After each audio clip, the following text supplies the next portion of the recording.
like to be an explorer, like the Great Magellan. Oh, you're too late. There's really nothing left to explore. The pole of inaccessibility.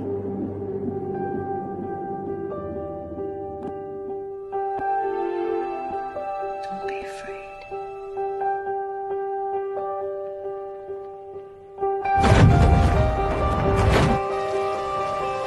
The coldest place in Antarctica, the hardest place to reach, a place that's never been reached from two directions at once. You can only go into it one way and then back out the other way, which ought to tell you something. You go in one way, you have to go back out the way you came. It's called the pole of inaccessibility. In the South Pole, it's the coldest place on Earth, the most difficult place on Earth to reach.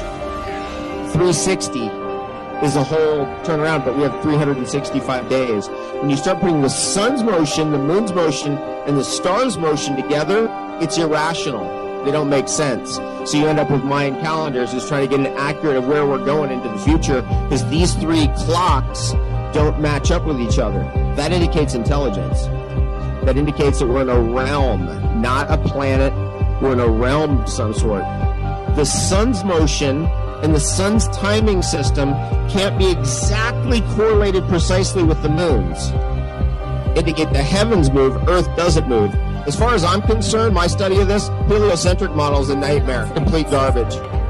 Think about that.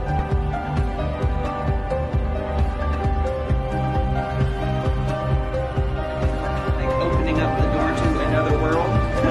Are you ready?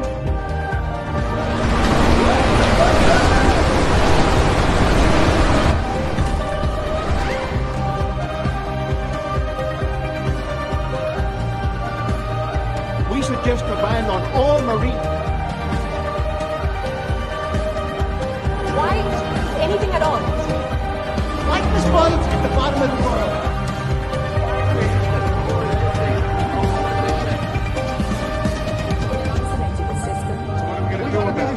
Bang up the sign, no fishing.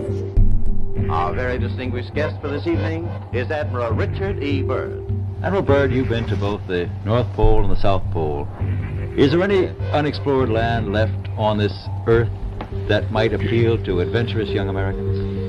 Yes, there is.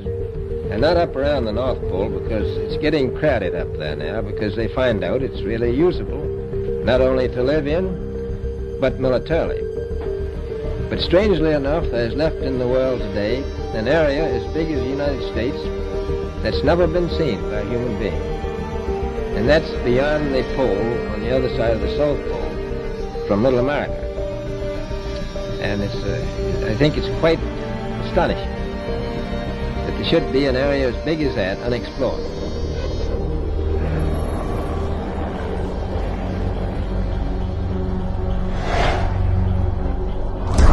It is the most isolated landmass on the planet.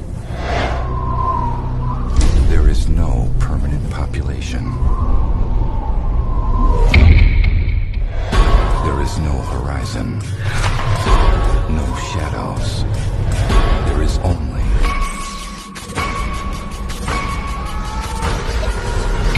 white. Nature never intended for you to survive here. You want answers! I want the truth! You can't handle the truth! Son, we live in a world that has walls, and those walls have to be guarded by men with guns. Who's gonna do it? You? In the currently most accepted model, Antarctica is not a continent, but a 360-degree landmass made up of ice that holds the oceans within. The Gleason's map is basically an azimuthal equidistant projection, which can be traced back to the year 1000. The AE map is also an official map of the United States Geological Survey, the USGS, and the official logo for the United Nations. We don't have time for a meeting of the Flat Earth Society. That is the ideal that this body at its best has pursued. Of course, there have been too many times when collectively we have fallen short of these ideals. The oldest known globe in the world is from 1492. This is something you need to keep in mind because many people argue that the azimuthal equidistant map is just a flattened out version of the globe, when in fact the globe is just a rounded version of this true world flat map. If the flat map came first and it has the ability to convert into a globe without any problems whatsoever, then that should tell you a little bit about how this globe deception was achieved. Now, back to if there is an edge or not. There is no proof that there is an edge past the Antarctic ice wall, but it is speculated by many that perhaps the plane that we live on is either extremely expansive or it's possibly endless. In these two scenarios, it would be logically assumed that more land is being hidden from the general public. And I'm here to reveal the truth. There are others who exist on this planet. They do not view us as equals. They call themselves the pure, and they call us the damaged. They created a wall to divide us from their world, and factions to divide us from each other. They tried to make us forget who we are and where we're from. But they did not succeed. And we're gonna tear down their wall.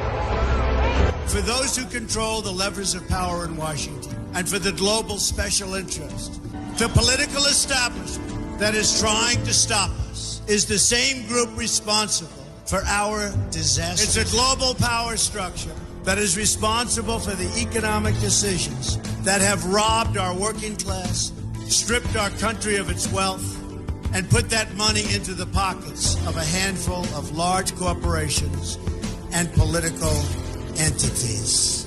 The only thing that can stop this corrupt machine is you.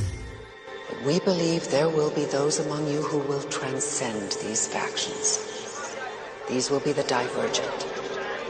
They are the true purpose of this experiment. They are vital to humanity's survival. If you're watching this now, then at least one of you is proof that our experiment has succeeded. The time has come for you to emerge from your isolation. Rejoin us. On Evelyn's orders, the gate is now closed. I've allowed you to believe that you're the